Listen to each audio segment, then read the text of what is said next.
The morning sun cast long shadows across the perfectly manicured gardens of Kensington Palace as Prince William sat in his private study, staring at the stack of newspapers on his mahogany desk. The headlines screamed with speculation, each one more invasive than the last. His jaw clenched as he read the latest reports about Catherine's prolonged absence from public duties for weeks. The media had been relentless in their pursuit of answers. Catherine, the Princess of Wales, had been notably absent from several high-profile royal engagements, sparking a frenzy of rumors and conspiracy, theories that spread like wildfire across social media platforms and traditional news outlets alike. The speculation ranged from health concerns to marital troubles, each theory more outlandish than the previous. William pushed back from his desk and walked to the tall windows, overlooking the gardens where he and Catherine had spent countless peaceful mornings with their children. The irony wasn't lost on him that the very place that brought them such joy had become a fortress, shielding them from the relentless scrutiny of the outside world. He remembered how different things had been when they were just university students at St. Andrews, when their biggest worry was passing their next exam, not protecting their family from global media attention. The phone on his desk rang, its shrill tone cutting through his thoughts. His private secretary's voice was tense as she informed him of yet another media request for comment, this time from a major American television network. They wanted an exclusive interview, promising to handle the situation with sensitivity and respect. William's response was the same as it had been for weeks, a polite but firm decline. Catherine had been dealing with a personal matter that required privacy, something that seemed impossible to achieve in their fishbowl existence. The constant speculation was taking its toll not just on her, but on their entire family. Their children had begun asking questions about why photographers were camping outside their school, why strangers shouted questions at them during what should have been routine outings. As William reviewed his schedule for the upcoming week, he noticed several solo engagements where Catherine would normally have accompanied him. The annual charity gala for homeless youth, the opening of a new children's hospital wing, the state dinner for visiting dignitaries from Australia. Each event would inevitably become another opportunity for reporters to ask about Catherine's absence. Another moment where he would have to maintain his composure while protecting his wife's privacy. His thoughts were interrupted by a soft knock on the door. Catherine entered quietly, still in her morning clothes, looking tired but determined. She had been spending most of her time away from the public eye, focusing on what she needed to do for herself and their family. The weight of constant public scrutiny had become overwhelming, and they had made the difficult decision that she would step back temporarily from her royal duties. "The children are asking about the photographers again," she said softly, settling into the chair across from his desk. "Charlotte wants to know why people are so interested in where we go for lunch." William felt his protective instincts surge. Their children deserved a childhood that wasn't constantly documented and analyzed by strangers. He had grown up under similar scrutiny, but the digital age had amplified everything exponentially. What had once been limited to newspaper headlines and evening news broadcasts now included 24-hour news cycles, social media speculation, and amateur photographers with smartphones. They discussed their options quietly, weighing the pros and cons of various approaches. Complete silence had only fueled more speculation. A brief statement had been largely ignored in favor of more sensational theories. The palace communications team had advised patience, suggesting that public interest would eventually wane if they maintained their current course, but William was growing tired of watching his wife bear the burden of public curiosity while dealing with private challenges. He had seen what relentless media attention had done to his mother, and he was determined not to let history repeat itself. The protective wall he had built around his family was being tested, and he could feel cracks beginning to show. As they talked, Catherine's phone buzzed with a text from her sister Pippa, warning them about a new round of tabloid stories scheduled to run the following day. The stories promised insider information about Catherine's situation, though William knew that any such information would be nothing more than speculation dressed up as fact. The couple made plans to speak with their children that evening, preparing age-appropriate explanations for the continued media attention. They would emphasize that sometimes people are simply curious about their family, but that didn't give anyone the right to invade their privacy or make up stories about their lives. William returned to his desk after Catherine left to check on the children, and he began drafting notes for a statement he was considering making. Not an official palace announcement, but something more personal. Something that would come directly from him as a husband and father, not as a representative of the monarchy. He wanted to address the speculation while maintaining their privacy, to ask for understanding without revealing details that weren't anyone else's business. The grandfather clock in the corner chimed 11, reminding him of his lunch appointment with his father. King Charles had requested a private meeting to discuss how the family should handle the ongoing media attention. The conversation would undoubtedly be delicate, balancing the personal concerns of a father-in-law and grandfather with the institutional needs of the monarchy. As William prepared to leave his study, he took one last look at the newspapers on his desk. Tomorrow there would be new headlines, fresh speculation, and continued demands for information they weren't prepared to share. But he was beginning to formulate a plan, a way to address the situation on his own terms while protecting what mattered most, his wife's well-being and his family's privacy. The decision he was contemplating would require courage, but it was time to take control of their narrative before others wrote it for them. The private dining room at Buckingham Palace felt unusually formal as William sat across from his father, King Charles, picking at his salmon while trying to find the right words to express his growing frustration. The king had arranged this lunch specifically to discuss the Catherine situation, as palace staff had begun referring to it in hushed tones. Throughout the corridors of power, Charles set down his fork and studied his son's face with the practiced eye of someone who had navigated decades of royal crisis management. He understood the delicate balance between personal privacy and public duty better than most, having faced his own share of media storms throughout his life. The irony that he was now advising his son on, protecting his wife from the same forces that had once threatened. His own marriage wasn't lost on either of them. The communications team believes silence remains our best strategy, Charles said carefully, his voice carrying the weight of experience. These media frenzies typically burn themselves out when they don't receive fuel. William shook his head, his frustration evident despite his efforts to maintain royal composure. This isn't just a media frenzy, Father. These are real people with real lives being affected. Catherine can't leave the house without someone shouting questions at her. Our children are starting to think this is normal. The king nodded thoughtfully, remembering his own children's confusion during the turbulent years of his divorce from Diana. He had learned painful lessons about the cost of allowing private matters to become public entertainment, and he could see that William was determined not to repeat those mistakes. Their conversation was interrupted by the arrival of the king's private secretary, who whispered something urgent in Charles's ear before quickly departing. The king's expression darkened as he processed the information. Another tabloid was preparing to run a front-page story claiming to have exclusive details about Catherine's situation. Complete with quotes from unnamed palace sources, William's hands clenched into fists under the table as his father relayed the news. The idea that someone within their trusted circle might be feeding information to the press was almost as disturbing as the relentless speculation itself. They had always known that palace walls had ears, but this felt like a more personal betrayal. "We need to consider making a statement," William said firmly, his voice carrying a determination that reminded Charles of his late mother. Not through the communications office, not as an official palace response. "Something from me, personally." Charles raised an eyebrow. Personal statements from working royals were unusual and potentially problematic.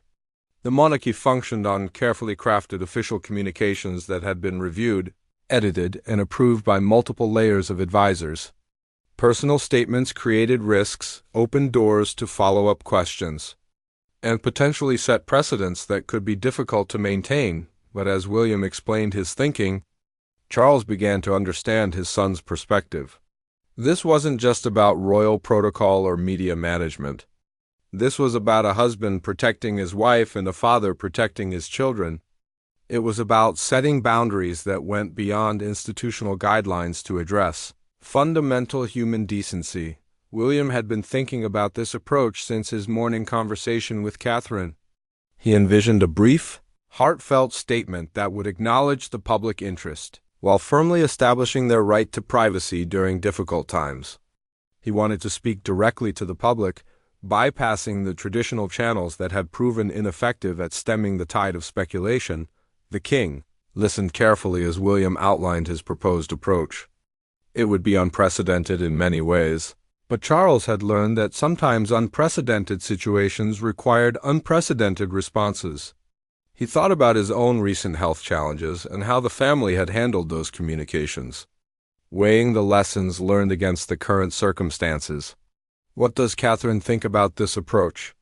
Charles asked, knowing that his daughter-in-law's comfort level with any public response would be crucial to its success. William smiled for the first time during their lunch. Catherine had initially been hesitant about any public statement, preferring to wait out the storm in private. But as the speculation had grown more intrusive and begun affecting their children more directly, she had come around to the idea that silence might not be the most effective strategy. They had spent the previous evening discussing exactly what William might say and how he would say it. Catherine wanted any statement to be authentic and emotional, something that would remind people that behind the titles and official duties were real people dealing with real challenges.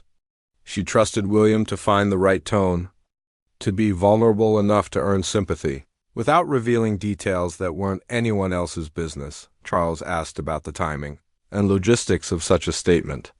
Would it be delivered as a televised address? A written statement released through social media? An impromptu comment to reporters during a scheduled engagement? Each approach carried different implications and risks. William had been considering delivering the statement during his upcoming visit to a homeless shelter in London, an engagement that was already scheduled and would provide a natural opportunity for media interaction. The setting would be appropriate, surrounded by people dealing with real hardships, providing context that might help the public understand the importance of compassion and privacy.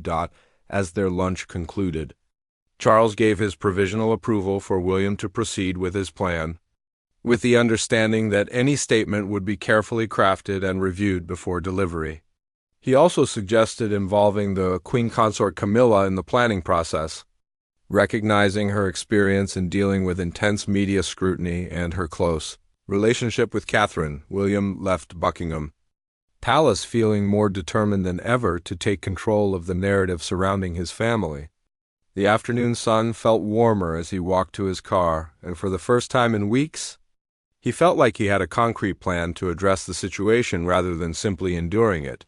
His phone buzzed with a text from Catherine asking how the lunch had gone. He smiled as he typed back that they had his father's support and that he was ready to move forward with their plan. Tonight, they would work together to craft the words that would hopefully restore some semblance of normalcy to their lives while demonstrating the strength of their partnership in facing public challenges. The study at Adelaide Cottage was unusually quiet that evening as William and Catherine sat together on the sofa, laptops open and notepads scattered around them, working on what would become one of the most personal statements either of them had ever crafted. The children were asleep upstairs, finally settled after a day that had included pointed questions from George about why his mother couldn't come to his school football match. Catherine curled her legs under her as she read through William's latest draft, her brow furrowed in concentration. The words needed to strike an impossible balance, acknowledging the public's interest, while asserting their right to privacy, showing vulnerability without revealing specifics, and demonstrating strength while asking for compassion. It was a delicate dance they had never expected to perform when they fell in love as university students. "I think you need to be more direct about the children," Catherine suggested, pointing to a paragraph that felt too diplomatic. "People need to understand that this isn't just about us. Our kids are asking questions we shouldn't have to answer." William nodded, making notes in the margins.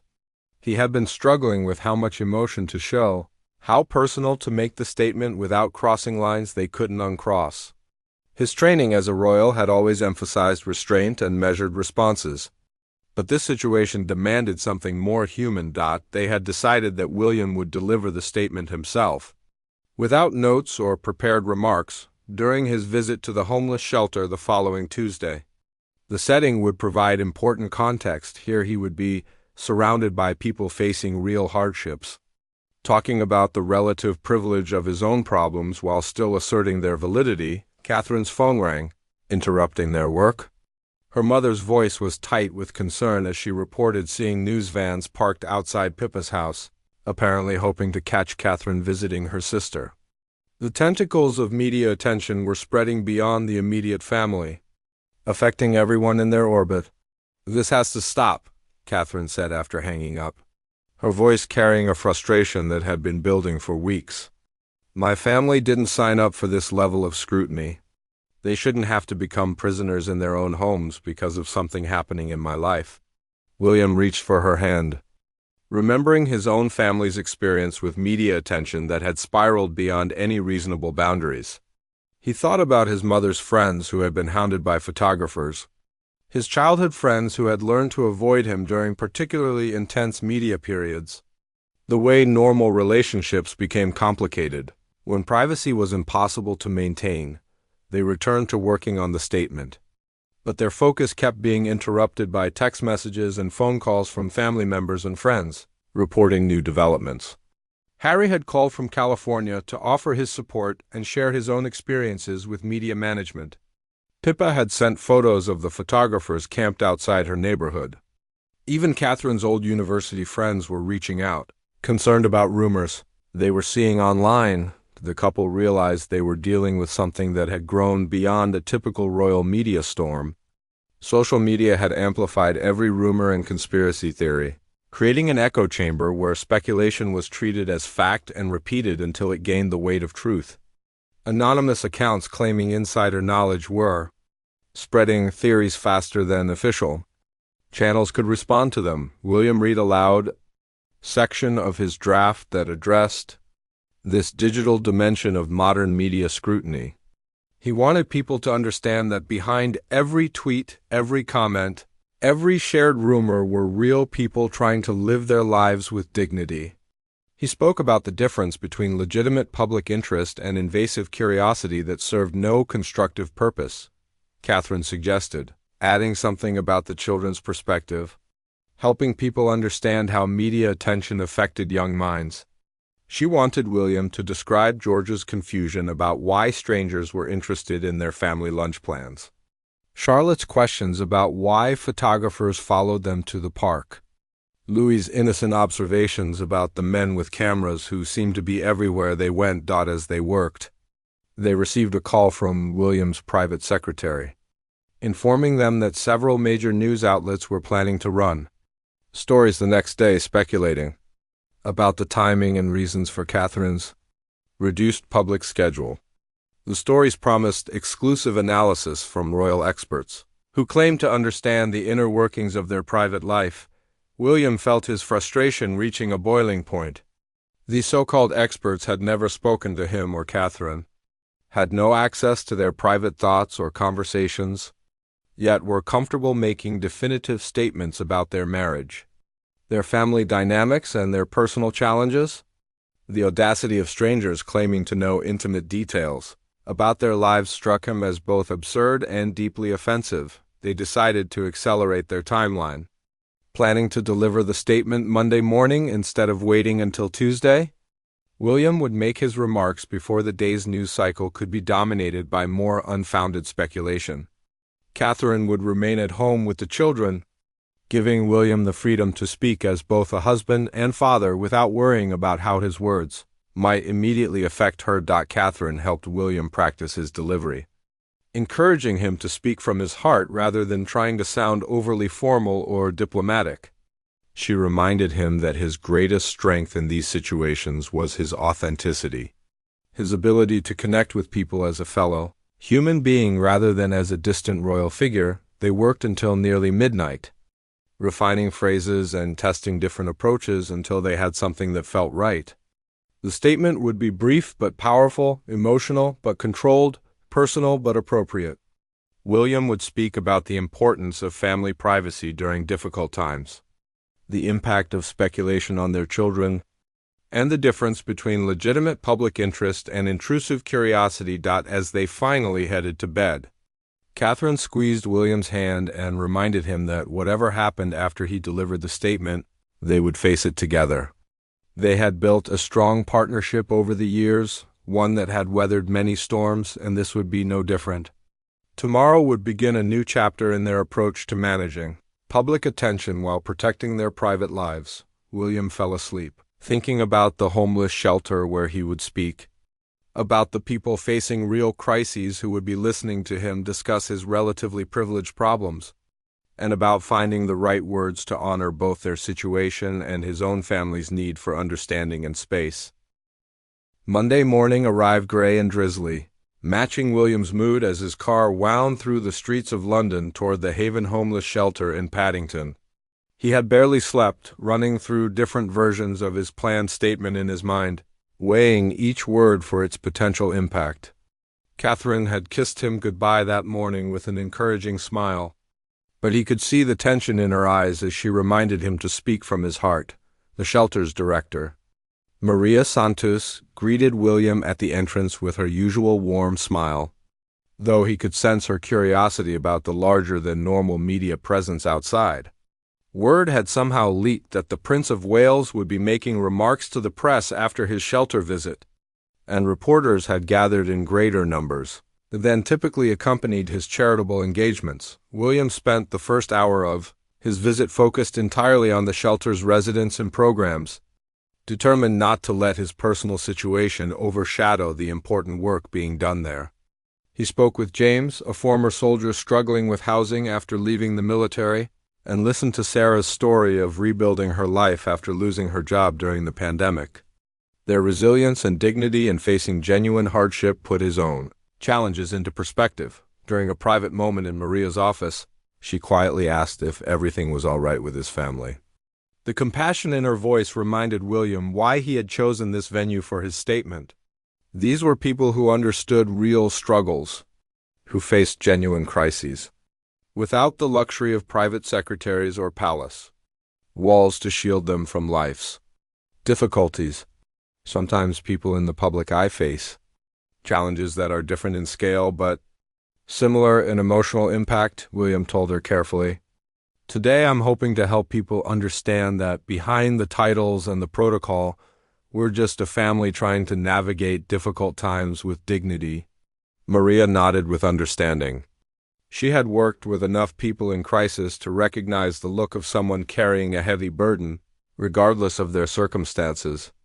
The important thing is protecting what matters most, she said simply. Everything else is just noise. As William's visit to the shelter concluded, his private secretary approached to inform him that the media was ready for his statement. William took a deep breath, thinking about Catherine at home with the children, about the headlines that would follow his words, about the delicate balance he needed to strike between openness and privacy. He stepped outside into the London morning, where dozens of cameras and reporters had gathered. The familiar sight of press microphones and recording equipment brought back memories of countless other media encounters, but this one felt fundamentally different. This time, he wasn't speaking as the Prince of Wales fulfilling official duties. He was speaking as William, a husband and father who had reached his limit with invasive speculation about his family. I want to address the ongoing speculation about my wife's reduced public schedule, he began, his voice steady but carrying unmistakable emotion. Catherine is dealing with a personal matter that requires privacy and space, as any family might need during challenging times. The constant speculation and intrusion has reached a point where it's affecting not just her, but our children. The gathered reporters leaned forward, recognizing that they were witnessing something unprecedented. Royal statements were typically delivered through official channels with carefully vetted language. This felt raw and unscripted, A genuine plea from someone who had been pushed to his breaking point. William continued, his voice gaining strength as he found his rhythm. Our children have been asking questions that no parent should have to answer. Why do strangers feel entitled to know where we have lunch? Why do photographers follow us to the park? Why do people make up stories about our family and present them as facts? He paused, letting his words sink in while maintaining eye contact with the cameras. I've spent the morning with people facing real housing crises, real struggles to rebuild their lives. Their courage in facing genuine hardship with dignity inspires me every day. But it also reminds me that privacy during difficult times isn't a luxury, it's a basic human need that shouldn't be determined by someone's public profile. The silence among the usually chattering press corps was notable. William's sincerity and obvious emotion had created an atmosphere where interruptions felt inappropriate. Even the most hardened royal correspondents seemed to recognize they were witnessing something significant. Catherine and I have always tried to be open with the public about our work and our family. Within reasonable boundaries, William continued. But there's a difference between legitimate public interest and invasive curiosity that serves no constructive purpose. The speculation about my wife's situation has crossed that line. He addressed the social media dimension directly, speaking about how rumors and theories spread faster than truth, creating an environment where facts became secondary to more sensational possibilities. He asked people to consider the human impact of sharing unverified information, particularly when children were involved. I'm not asking for a special treatment because of who we are, William said, his voice carrying the weight of years of media attention. I'm asking for the same consideration that any family dealing with private challenges deserves. The same space to work through difficulties without every action being analyzed, every absence being scrutinized, every decision being second-guessed by people who don't know the full situation. As he spoke about Catherine specifically, William's love and protective instincts were clearly visible. He described her strength, her dedication to their family and her royal duties, and her right to handle personal matters without public commentary.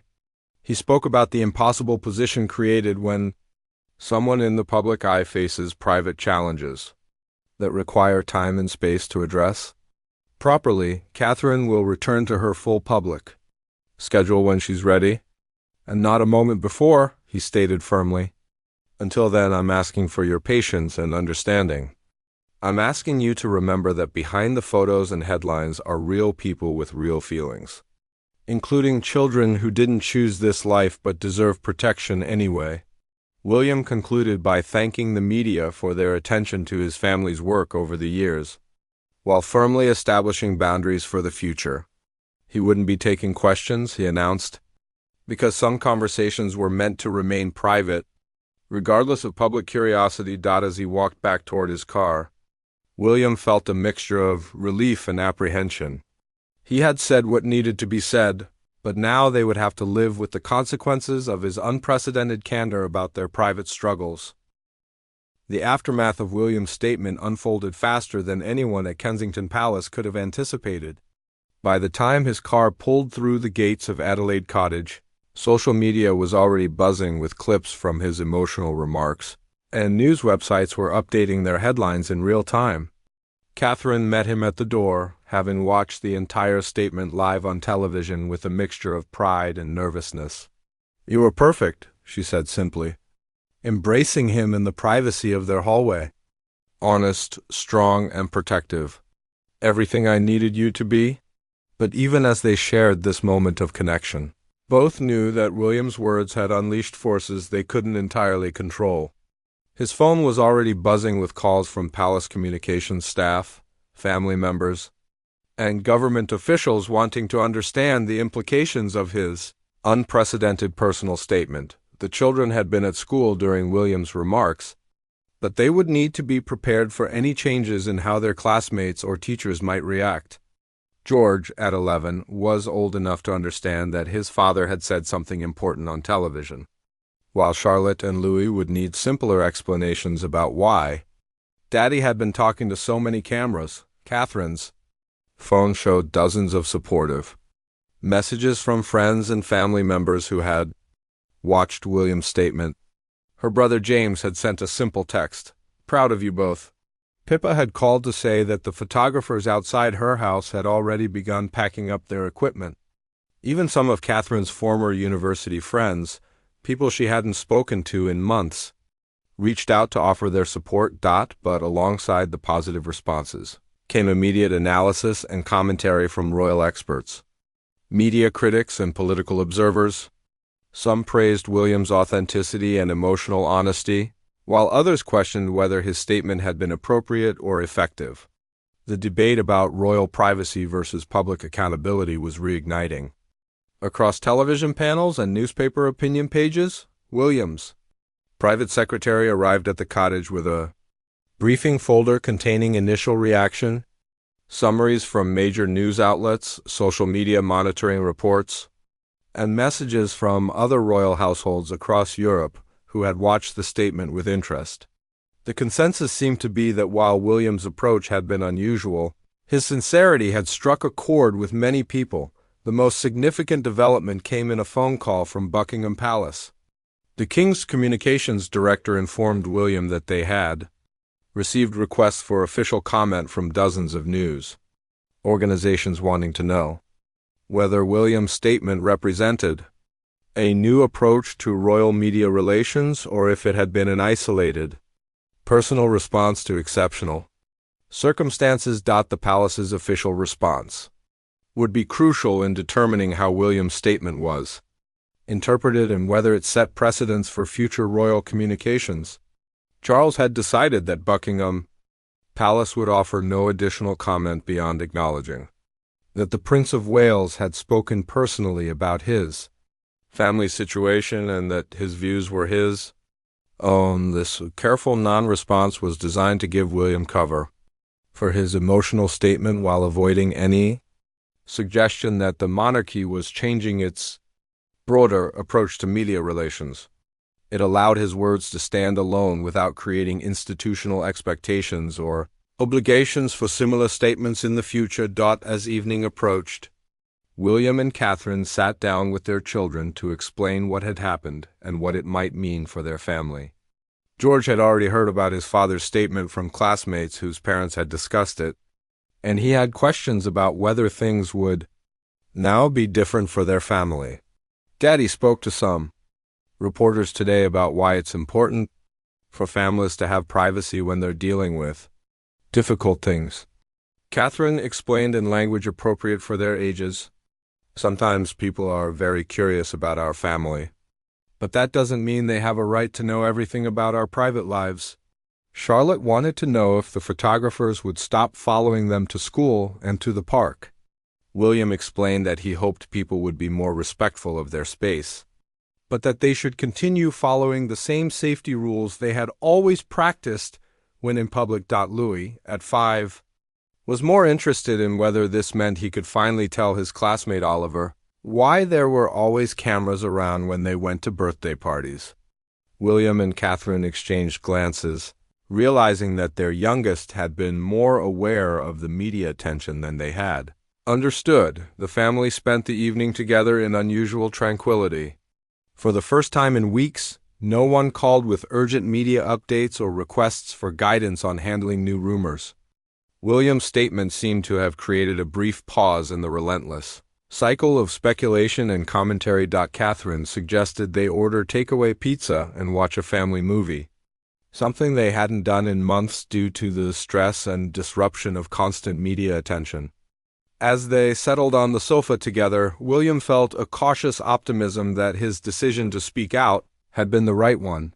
But even as they enjoyed this moment of family normalcy, both William and Catherine understood that their statement had opened a new chapter in their relationship with the media and the public. Tomorrow would bring new headlines, fresh analysis, and continued attention to their situation. The real test would come in the weeks and months ahead, as they discovered whether William's emotional plea for privacy and understanding would actually result in more respectful coverage or simply create new angles for media interest. They had made their position clear, but changing entrenched patterns of royal media Coverage would require sustained effort and consistent boundaries. As the children headed to bed, Catherine and William cleaned up their impromptu picnic in the living room and reflected on the day's events. They had taken a significant risk in addressing the situation so directly and personally, but both felt that silence had become a more dangerous option than speaking out tonight. At least they could rest knowing that they had stood up for their family's right to privacy and dignity. Tomorrow would bring whatever consequences followed from that stand. 3 weeks after William's emotional statement, the transformation in media coverage was remarkable and somewhat unexpected. The initial wave of analysis and commentary had given way to a more respectful approach from most mainstream outlets, though social media speculation continued at a reduced volume. Catherine had been able to attend Georgia's school sports day without being photographed, and the family had enjoyed a relatively peaceful weekend. Trip to Sandringham. The success of William's approach had surprised even seasoned palace communications staff, who had initially worried that his personal statement might open floodgates for more invasive coverage. Instead, many journalists seemed to have internalized his message about the human cost of excessive speculation, leading to more thoughtful reporting about royal family matters. Catherine slowly began returning to selected public engagements, starting with causes closest to her heart. Her first appearance was at a children's mental health charity event, where she spoke movingly about the importance of supporting families during difficult times. The symbolism wasn't lost on anyone present. She was using her platform to advocate for the same understanding and space that her own family had needed. The response from the public was overwhelmingly positive. Letters and messages poured into Kensington Palace from people sharing their own experiences with media attention, family challenges, and the struggle to maintain privacy in difficult times. Many wrote specifically to thank William for speaking so honestly about the impact of speculation on children, but perhaps the most significant change was within the royal family itself. William's willingness to speak so personally about protecting his wife and children had resonated with other family members who had faced similar challenges.